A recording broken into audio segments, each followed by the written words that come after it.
Hello மக்களே, நாம இன்னைக்கு என்ன பண்ண போறோம்னா, நீங்க வந்து எங்க அக்கா வீட்டுக்கு தான் வந்திருக்கோம். எங்க அக்கா வீட்டுக்கு எதுக்கு வந்திருக்கோம்னா, எங்க அக்கா வீட்டுல அவளோட ஃப்ரெண்டு வந்திருக்காங்களாம். அதனால நீங்க சமைச்சு கொடுக்கணுமா.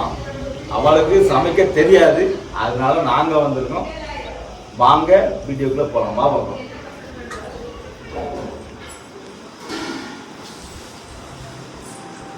மக்களே, இப்போ யார் யாரெல்லாம் சமைக்க போகிறோன்னு பார்த்தீங்கன்னா, நான் ஒன்று, எங்கள் அண்ணன் ஒன்று, வேறு எங்கள் அம்மா ஒன்று, வேறு என்னோடய ஒய்ஃப் எல்லோரும் சேர்ந்து தான் சமைக்க போகிறோம். அதுவும் என்னென்ன சமைக்க போகிறோம் பார்த்தீங்கன்னா, எங்கள் அம்மா வந்து பிரியாணி வச்சுருவாங்க. நாங்கள் வந்து என்ன பண்ணோம்னா, இந்த உப்பு கறி வைக்கலாங்கிற ஐடியா பண்ணியிருக்கிறோம். அதுவும் ஸ்பெஷல் காரைக்குடி மதுரை சைடு அந்த சைடு தான். ஆனால் அங்கே வைக்கிறமே நம்ம வச்சுருவோமான்னு தெரில, நம்ம ஒரு ஸ்டைலில் வைப்போம். வாங்க வீடியோக்குள்ளே போய் பார்க்கலாம் எப்படி வைக்கிறோன்ட்டு. இந்த வீடியோக்கு வந்து பார்த்திங்கன்னா 2வது வாய்ஸ் கொடுக்குற மாதிரி போச்சு. என்னாச்சுன்னா, அங்கே பசங்க ஃபுல்லாகவே அக்கா ஃப்ரெண்ட்ஸ்லாம் வந்துருந்தாங்களா, ஃபுல்லாக வால்யூம் டிவி போட்டு வால்யூம் ஃபுல்லாக வச்சு சவுண்ட் வச்சு கேட்டால் அதனால இருந்தது நம்ம இது பண்ண முடியல. நம்ம வந்து என்றைக்குமே பிரியாணிக்கு வந்து டால்ட்டா தான் யூஸ் பண்ணுவோம். ஏன்னா நெய் யூஸ் பண்ண மாட்டாவே. நெய் யூஸ் பண்ணலாம், நெய் யூஸ் பண்ணால் நல்லா தான் இருக்கும். ஆனால் அந்த ஸ்மெல் யாருக்கும் பிடிக்காது. அப்படிங்கிறதுனால எங்கள் அம்மா மோஸ்ட்லி டால்ட்டா மட்டும் தான் யூஸ் பண்ணுவாங்க. அதனால் ஃபஸ்ட்டு ஒரு 1/2 லிட்டர் ஒரு 1/4 லிட்டர் போல் டால்ட்டா ஊற்றிட்டு, அதுக்கப்புறம் ஒரு 200 போல் என்றைக்கும் போல் கோல்டு வின்னர் ஆயிலில் ஊற்றிடுவோம். ஊற்றினதுக்கப்புறம் எண்ணெய் சூடானதுக்கப்புறம் என்ன பண்ணுவோன்னா, வெங்காயம் தக்காளி வெங்காயம் மிளகாய் இதெல்லாம் போட்டுருவோம். இதெல்லாம் போட்டு நல்லா வதக்கணும். இந்த மாதிரி வதங்கினதுக்கப்புறம் என்ன பண்ணுவோன்னா, உடனே இஞ்சி பூண்டு பேஸ்ட்டு போட்டுருவாங்க. இஞ்சி பூண்டு பேஸ்ட்டு நல்லா அந்த பச்சை வாசனை போகிறது வரைக்கும் நல்லா வதக்கணும். நல்லா வதக்கினதுக்கப்புறம் நம்ம இந்த ஸ்பைசி ஐட்டங்கள் போடணும். பட்டை, கிராம்பு, அந்த ஸ்டார் பூ அதெல்லாம் போட்டு, வேறு கொஞ்சம் புதினா இலை இதெல்லாம் போட்டு நல்லா வதக்கணும். அதுக்கப்புறம் தக்காளியை போட்டுற வேண்டியதான். தக்காளி ஒரு கரெக்டாக நம்ம 2 கிலோ பிரியாணி கிட்டுறோம். அதனால் ஒரு 4 தக்காளி போட்டிருக்கோம். 4 தக்காளி போட்டு நல்லா வதக்கிட்டு, அதுக்கப்புறம் பிரியாணி மசாலா தான். இதில் ஒரு 2 பாக்கெட்டு 100 கிராம் நினைக்கிறேன். 100 கிராமில் ஒரு 2 பாக்கெட்டு போட்டு இதை நல்லா வதக்கணும். இதுலேயே அந்த இதெல்லாம் ஸ்மெல்லு எல்லாம் போனதுக்கப்புறம், அதாவது ஏதோ ஸ்மெல்லு சொல்லுவாங்கள்ல, அதெல்லாம் நமக்கு அதை பற்றி தெரில பிரியாணியில். அதெல்லாம் போகிறது வரைக்கும் இருந்து கிண்ட வேண்டியதான். கிண்டிக்கிட்டே இருக்கு. நம்ம வேலை வந்து இதில் என்னென்னா, கிண்டுற வேலை மட்டும்தான் இதில் நம்ம வேலை. அதுக்கப்புறம் என்னென்னா, 2 கிலோ பிரியாணிக்கு 3 லிட்ரு தண்ணி. நம்ம இப்போ கரெக்டாக இதில் 1 லிட்ரு தண்ணி ஊற்றிருக்கோம். 1 லிட்ரு தண்ணியை ஊற்றிட்டு இப்போ நம்ம சிக்கன் போடணும். ஏன்னா தண்ணியை அதில் ஊற்றினோம்னா அந்த மசாலா கொஞ்சம் வசங்கிறது வரைக்கும் அது பேர் என்னது அடி பிடிச்சிடக்கூடாது. ஏன்னா நம்ம இஞ்சி பூண்டு பேஸ்ட்டு போட்டோம்னா, அதனால் நமக்கு வந்து அடி பிடிச்சிடக்கூடாது.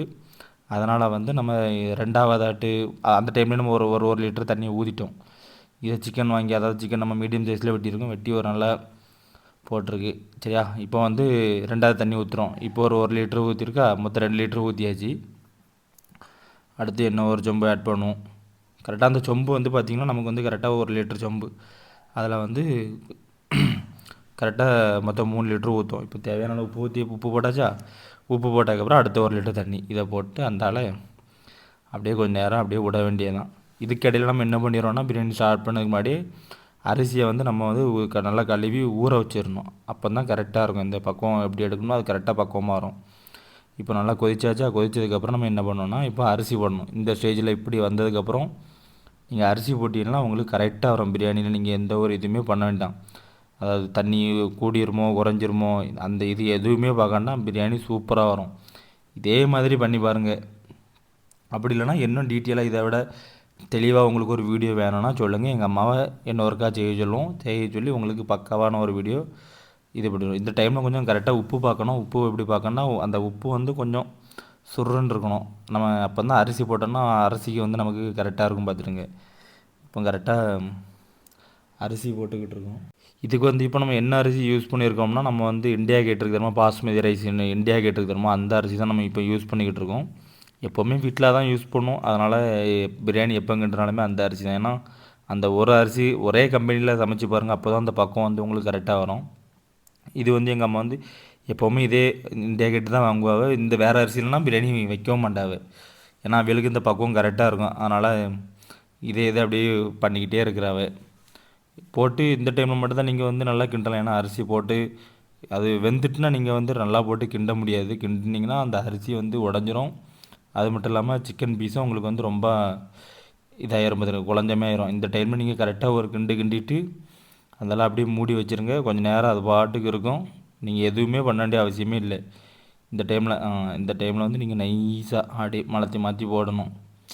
சரியா, அப்போ தான் மசாலா வந்து எல்லா இடத்துலையும் வந்து கரெக்டாக பிடிக்கும். அதுவும் சென்டரில் ஊற்றி எடுத்துடக்கூடாது. சைடில் குத்தி பொறுமையாக எடுக்கணும். அப்போ தான் வந்து உங்களுக்கு வந்து அந்த அரிசி எதுவுமே உடையாமல் பக்குவம்லாம் கரெக்டாக வரும். சரியா? இந்த டைமில் நம்ம என்ன பண்ணுவோம்னா அடுப்பை சிம்மில் வச்சிடணும். இந்த மாதிரி டைமில் இப்போ இதெல்லாம் சிம்மில் வச்சாச்சு. இந்த நாங்கள் என்ன பண்ணோம்னா கரெக்டாக இந்த பக்கம் வரும்போது வந்து அடுப்பு ஆஃப் பண்ணிடுவோம். சரியா? அதுக்கப்புறம் ஃபுல் ஹீட்டும் உள்ளே தான் இருக்கும். அந்த ஹீட்டில் நீங்கள் மூடி வச்சாச்சுன்னா உங்களுக்கு இந்த டைமில் எப்படி இருக்குன்னா அந்த அரிசி வந்து உங்களுக்கு வந்து கரெக்டாக நீங்கள் அதாவது லைட்டாக சாப்பிடும்போது லைட்டாக அமுங்காமல் இருந்தால் பரவாயில்ல. அதாவது அமுங்கவே அரிசி வேகவே இல்லை, சுத்தமாக வேகலைன்னா நீங்கள் இதெல்லாம் பண்ணக்கூடாது. இந்த பக்கம் வரும்போது பார்த்தீங்கன்னா உங்களுக்கு ஓரளவுக்கு அந்த அரிசி வந்து லைட்டாக தான் அமுங்காமல் இருக்கும். நான் கூட என்ன நினச்சோம்னா வேவாதோன்னு நினச்சேன். ஆனால் பரவாயில்ல, கடைசி நம்ம ஃபினிஷிங்கில் பார்க்கும்போது ஏன்னா கரெக்டாக ஒரு 1/4 மணி நேரம் இருந்து 1/4 மணி நேரத்துக்குள்ள நம்ம ஓரளவுக்கு எல்லாமே சரியாயிட்டு பார்த்துருங்க. இதுக்கடையில் நாங்கள் என்ன பண்ணோம்னா நான் வந்து சரி நம்ம உப்பு கறி வைக்க ஆரம்பிச்சிடுவோம்னு சொல்லிட்டு உப்பு கறி வைக்க ஆரம்பிச்சிட்டோம். ஆனால் என்னென்னா இந்த உப்பு கறி வைக்கிறதுலையும் பெரிய இது இருக்குது. அந்த வைக்கக்கூடிய பாத்திரம் வந்து 3 கிலோ சிக்கனு, அதில் இது பத்தலை. அதனால் நாங்கள் ஏதோ வேறு அளவு பண்ணி எடுத்து கடைசியில் வீடியோ எடுக்க முடியாமல் ஓரளவுக்கு பண்ணியிருக்கோம். பாருங்கள், வீடியோ தனித்தனியாக போடணுனாலும் சொல்லுங்கள், உப்பு கறி வீடியோ தனியாக போடணுனாலும் சொல்லுங்கள், தனியாக போட்டு எடுத்து உங்களுக்கு ஒரு வீடியோ போட்டு தரேன். நல்லாயிருக்கும். ஃபஸ்ட்டு என்ன போடணும்னா கடுகு நல்லாவே தாராளமாக போடுங்க, நல்லா தான் இருக்கும். அதுக்கப்புறம் என்ன போடணும், சோம்பு போடணும். சோம்பு போட்டால் அந்த வாசனை நல்லாயிருக்கும். அதனால் வந்து நம்ம சோம்பு யூஸ் பண்ணுறது.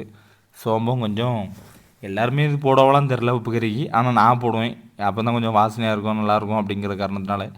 அதுபோக கொஞ்சம் சீரகம் யூஸ் பண்ணிக்கிடுவேன், உடம்புக்கு நல்லது அப்படிங்கிறதுனால கொஞ்சம் சீரகம் அதையும் கொஞ்சம் போட்டுக்கிட்டு இந்த டைமில் வத்தல் போடணும். வத்தல் போட்டோம்னா வத்தல்னால் அப்படி வரமிளகா சொல்லுவாங்களா, அது போடணும்.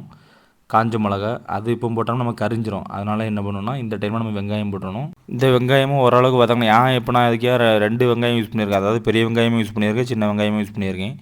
சின்ன வெங்காயம் கம்மியாக தான் இருந்து, அதனால தான் வாங்க மறந்துட்டோம். அதனால தான் இப்படி போட்டிருக்கேன். ஏன்னா வெங்காயம் அதிகமாக போடுங்க, சின்ன வெங்காயம் அதிகமாக போடுங்க. அப்போ தான் வந்து அந்த டேஸ்ட்டு நல்லாயிருக்கும். சரியா? அதுக்கப்புறம் என்னென்னா இந்த டைமில் கொஞ்சம் கருவேப்பிலை இருந்தால் கருவேப்பிலை போட்டுருங்க. நம்ம கருவேப்பிலலாம் ஃபஸ்ட்டே போட்டோம்னா நல்லா கரிஞ்சிரும். அந்த வரமிளகாவும் அதேமாரி தான், அந்த காஞ்ச மிளகாவும் அதேமாரி தான்.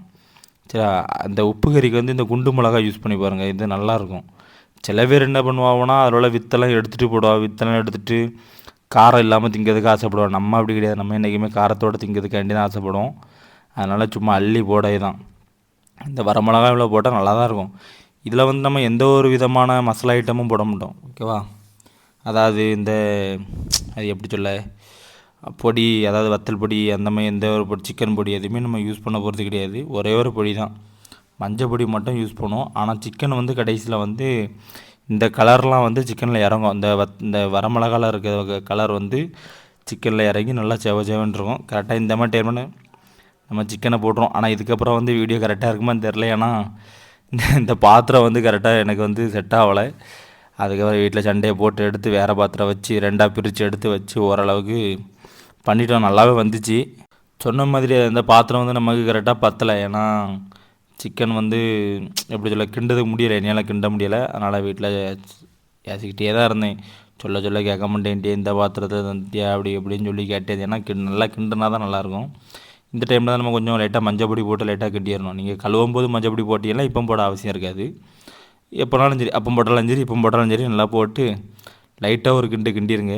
நம்மளால் இது கிண்ட முடியல, சரி அப்படியே விட்டாச்சு. அப்புறம் என்ன பண்ணோம், போட்டு சரி ஏதோ பண்ணுவோன்னு சொல்லிட்டு நல்லா பண்ணியாச்சு. சமையல் நல்லா தான் இருந்துச்சு.